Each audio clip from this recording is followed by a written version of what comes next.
Welcome back to Gear Up Windows YouTube channel. In this video, we will guide you on how to enable Do Not Track on Edge browser in Windows 11 or 10 PC.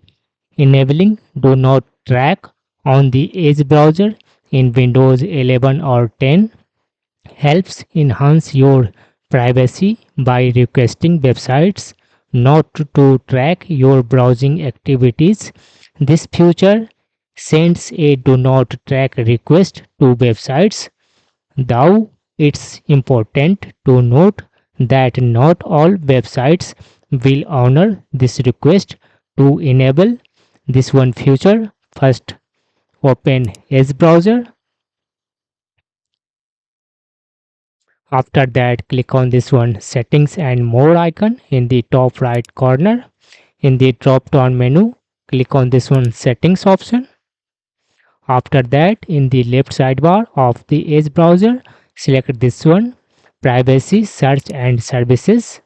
On the right, scroll down to this one privacy section. Here you will find send do not track request. Just turn on or turn off this one toggle switch according to your needs. That's all about this video. Bye.